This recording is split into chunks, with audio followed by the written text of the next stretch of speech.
You lay down on this like operating table and you put your feet up in stirrups like you're about to give birth. No diggity, not apologetic. Nonsense.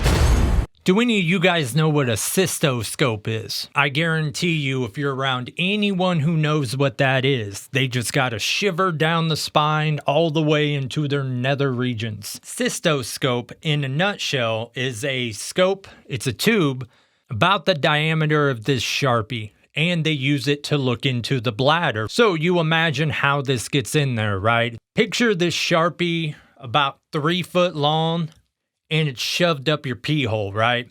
That's what a cystoscope is. See, I had bladder cancer years and years ago, and it came back, and it was like a whole thing, but it's long gone. But they still have to check because apparently it's fast growing, tumors in the bladder, blah, blah, blah.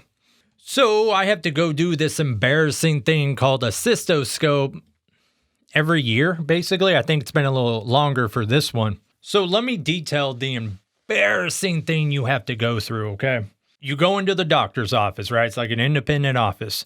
Then you walk into the room, and it's always a pretty girl. Make no mistake, age, color, it's always a gorgeous girl. And they tell you to disrobe, okay?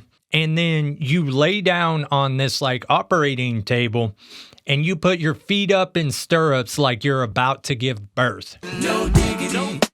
Then after that, whatever gorgeous woman happens to be working there, she'll come in with a syringe, but it doesn't have a needle on the end of it. It's like a tube, right? And they need to numb you up, okay? So they grab a hold of your unit. They shove this tube right down the peephole, and they inject you with this numbing fluid.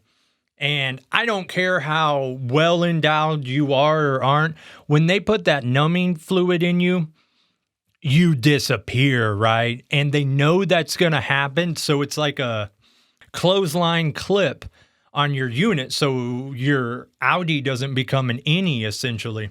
And I'll tell you what, that's pretty painful, and it's not even as big diameter. They shove it in there, they break whatever, whatever's blocking.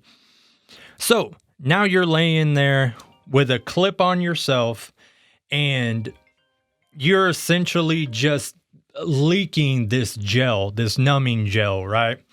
So you're waiting on the doctor to come in. Once again, you're still in stirrups. You're still laid up for the entire world to see. And like the one I had yesterday, right? It was a girl probably mid to late 20s. Pretty thing, but it's an embarrassing sort of ordeal. Then after so many minutes, the doctor comes in. One thing I did learn after having these so many times, that when they put that clip on you, and they walk out, you need to grab a hold of that clip. You need to pull on the tension side, and you need to get that tight, because if that gel really does start leaking out a lot, it's going to be painful the next step. Doctor comes in and he grabs his little cystoscope, which, like I say, is more or less the diameter of this, except where the actual camera is, it's a little bit bigger.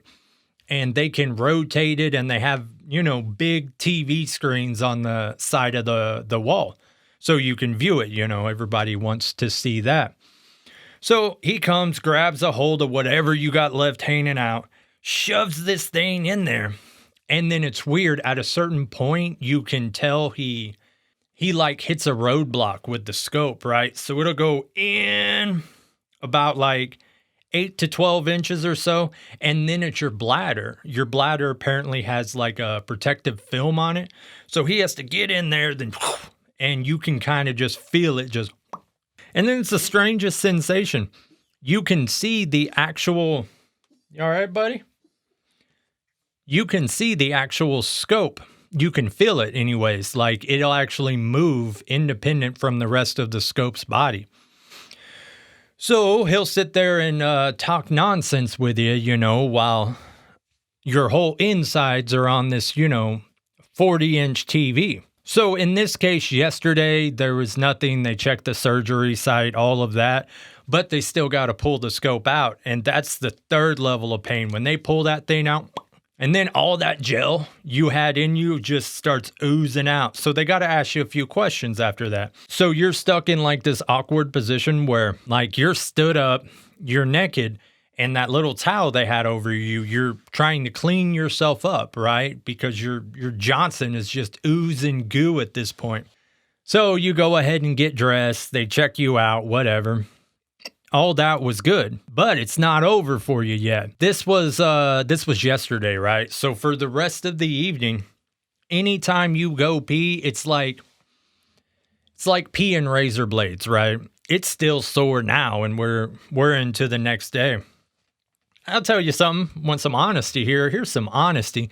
After you go pee, after having this scope done, you still have some of that numbing gel inside, so you wind up like peeing bubbles. It's like if somebody took some Dawn soap and opened you up, and then you go pee, and it's just, yeah, bubbles. I'm a damn bubble machine at this point. But yeah, that's something that I don't think very many people have gone through. And that's why I don't get, people talk about sounding, right? I guess, I don't know if it has to be rods, but it's something people shove up their pee hole.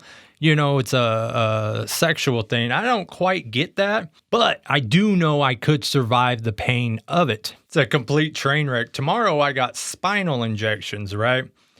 Discs are all shot, so they're trying something before, you know, if they're going to refer me to a spinal surgeon. They're going to inject the fluid in between the vertebrae to try to replace the discs that are gone, right? It's like it's my understanding it's like a gel. It creates a cushion, but they have to make like a little incision and then inject that in there to kind of cushion up the vertebrae so it's not sitting on your nerves, right? So yeah, I'm just a freaking train wreck. If it isn't stuff being shoved up my pee hole, it's being shoved in my spinal column. It's a hell of a time. But yeah, if you want to go through a lesson of humility, go get yourself a cystoscope, man. They'll have you popped wide the fuck open for real. I must take this. That was my bank. That's another funny thing. You know, I do a lot of online sales. I have online business. I've just gotten into selling to retail stores. You know, so there was a local store today who bought a pallet worth of stuff from me. And, you know, I'm trying to become one of their vendors. So they set me up with a test run. And at the last minute, they needed shipping and billing invoices. And I didn't even think of that. I was just going to show up there, right? So I whipped some together, had the business name, had the address. But see, I don't ever get checks in the business name. Everything comes care of my name. And I didn't think to put that on the billing invoice. So when I winded up getting the check and everything was said and done, it was just the business name and my address. And I don't have an account that's in that business name. Everything's care of, you know, me. So that was my banker letting me know there's a way I can get the check cash. I didn't want to go back into that retail store when they're giving me like a chance. You know, they took the pallet and then there's many more pallets of the same item. And it's like a test run. So I didn't want to go back into there, look super unprofessional, and have to have them void the check, recut the check, and possibly maybe not want to move forward with me in the future. But got to keep making these sales, got to pay for the dick scopes, got to pay for the spinal intrusions. I mean, Jesus. Fuck. Fuck. I think that about wraps it up. Gotta go blow some bubbles, I suppose. Not apologetic. Nonsense.